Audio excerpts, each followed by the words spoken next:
Ang aming lakad o activities nitong linggo ay nag-umpisa lamang sa isang mensahe dito lang sa Messenger. At yun na, nayari namin na kami ay magkikita ni Tito Menchu dito sa CCF Church. Nagsimba muna at pagkatapos naming magsimba, kami ay dumiretso dito sa Tiende at doon na kami nagkwentuhan. Hindi naman tayo makakapagkwentuhan doon kung wala tayong ordering pagkain. Kaya ayan, pinagpalit ko yung oras ng aking pagfa-fasting para lang meron namang kasalo ang aking kaibigan. Pagkatapos nga ng mahabang oras, kami ay lumabas at lumipat dito sa isang coffee shop. Doon namin itinuloy yung aming kwentuhan. Dumating din ang isa ko pang kaibigan at sumalo na rin sa aming pagkakape. At lalong dumami ang kwento.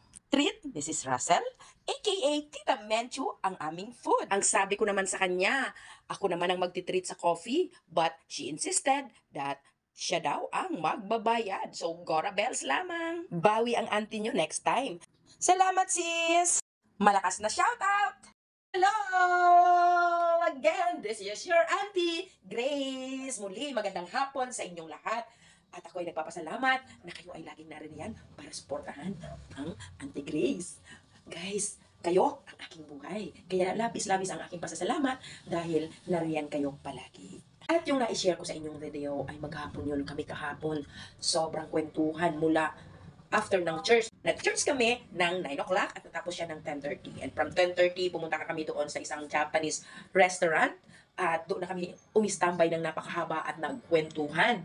At after pa namin doon, kami ay lumipat sa isang coffee shop para doon magtuloy ng ating kwentuhan.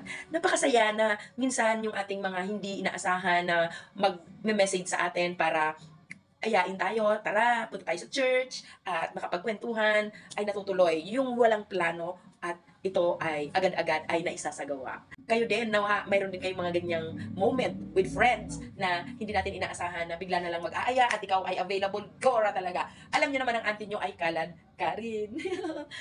Yun lang naman ang aking isi-share sa inyo at nawa kayo ay nasyahan of yourself kasi wala tayong maibibigay nito kung wala tayo nito. Kaya mag-umpisa tayo sa sarili, mahalin natin ang sarili natin at paalala ko rin, kung ikaw ay may problema, huwag kang mag-alala. Marami tayo na may ganyan, hindi ka nag-iisa. Kaya kung pagod ka na dyan, huwag kang sumusuko, bawal ang sumuko. Alam nyo, sa sumusuko, walang nagwawagi. Yung mga nagwagi, hindi yun sumuko. Kaya laban lang tayo. Lagi lang nating tatandaan na magpahinga lang tayo para hindi tayo ma-burn out sa ating mga ginagawa.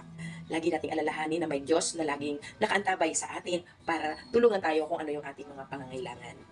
And syempre, ang lagi kong sinasabi na always smile so that the whole world will smile with you.